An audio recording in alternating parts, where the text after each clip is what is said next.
नमस्कार, आप देख रहे हैं न्यूज फॉर नेशन और मैं हूं प्रियदर्शन।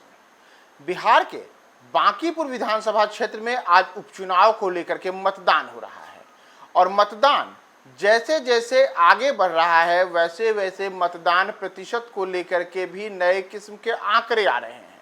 तो दोपहर 3 बजे तक का जो मतदान का प्रतिशत है वह बांकीपुर विधानसभा क्षेत्र में एक बार फिर से चौंकाने वाला रहा है, क्योंकि दोपहर 3 बजे तक 27.09% मतदाताओं ने अपने मताधिकार का प्रयोग कर लिया है।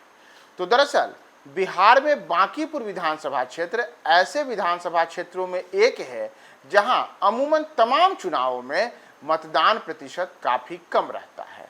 तो अपने पुराने ढर्रे के अनुरूप ही एक बार फिर से बांकीपुर विधानसभा क्षेत्र में मतदान का प्रतिशत कुछ उसी दिशा में जा रहा है और एक और जहां इस सीट पर भारतीय जनता पार्टी, जनसुराज और राष्ट्रीय जनता दल सहित कुल 25 अलग अलग उम्मीदवारों की किस्मत दांव पर लगी हुई है, तो उन तमाम उम्मीदवारों की किस्मत का फैसला जो मतदाता आज बांकीपुर के अलग अलग विधानसभा जो बूथ हैं उन बूथों पर कर रहे हैं, तो उसमें मतदान का प्रतिशत सबके लिए चौंकाने और हैरानी भरा है।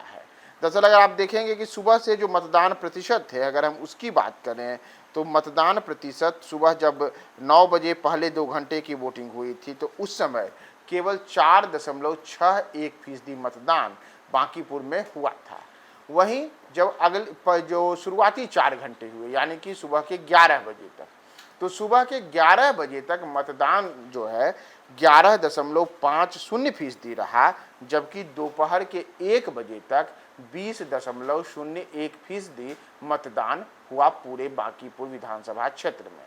वहीं 3 बजे तक अब जो आंकड़े आए हैं उसमें 27.09% मतदान प्रतिशत बांकीपुर में रिकॉर्ड किया गया है, जबकि अब मतदान के लिए जो निर्धारित घंटे हैं वह सुबह 7 बजे से लेकर के शाम के 6 बजे तक में है। तो चूंकि 3 बजे तक का मतदान का जो समय है वह तो पूरा हो चुका है, अब अगले 3 घंटे ही मतदान के लिए शेष हैं।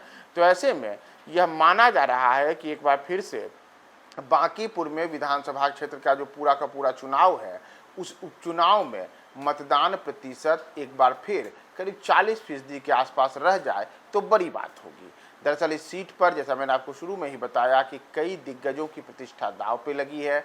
विशेष करके भारतीय जनता पार्टी के लिए यह सीट उनकी प्रतिष्ठा की लड़ाई है, क्योंकि पिछले 30 वर्षों से भाजपा के विधायक यहां से चुनाव जीतते आ रहे हैं। तो ऐसे में भारतीय जनता पार्टी का जिन विधानसभा क्षेत्रों को बिहार में गढ़ बताया जाता है उसमें बांकीपुर विधानसभा क्षेत्र है। वहीं दूसरी ओर प्रशांत किशोर जो जनसुराज के संस्थापक भी हैं और वह पिछले कई वर्षों से लगातार दावा करते रहे हैं कि चाहे वर्ष 2014 का लोकसभा का चुनाव हो उसमें उन्होंने नरेंद्र मोदी को जीत दिलाने में अहम भूमिका निभाई, तो उनका कथित दावा यह भी रहा है कि वर्ष 2015 के बिहार विधानसभा चुनावों के दौरान नीतीश और लालू की जोड़ी को हिट कराने में उनकी भूमिका रही थी। इसी तरीके से कई अन्य राज्यों को लेकर भी प्रशांत दावा करते रहे हैं।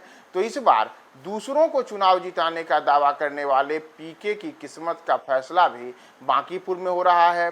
किस्मत के जो प्रशांत किशोर हैं उनकी किस्मत अब किस दिशा में जाएगी इसका फैसला आज के मतदान से होगा। अलग अलग जगहों पर आज सुबह से ही जो मतदान के बाद जो सुबह से हमारे तमाम संवाददाता मतदाताओं का रुख जान रहे हैं उसमें उन्होंने अलग अलग संकेत भी दिए हैं। इन तमाम चीज़ों के बीच राष्ट्रीय जनता दल की प्रत्याशी रेखा गुप्ता के लिए अंतिम समय में विदेश से बिहार पहुंचे तेजस्वी यादव ने रोड शो किया था और उनके पक्ष में माहौल बनाने की कोशिश की थी। तो तेजस्वी यादव के लिए भी एक ये बड़ी चुनौती है चुनाव कि उसमें जनता उनके प्रति किस किस्म के रुख अख्तियार करती है और साथ ही साथ कुल 25 उम्मीदवार जिनकी किस्मत का फैसला आज हो रहा है। लेकिन इन तमाम चीज़ों के बीच अब दोपहर के 3 बजे तक का जो मतदान प्रतिशत है वह 27.09% रिकॉर्ड किया गया है। मतदान अंतिम घड़ी में किस दिशा में और कहां तक पहुंचता है उन तमाम अपडेट्स के साथ पुनः हम हाजिर होंगे। बने रहें न्यूज फॉर नेशन के साथ।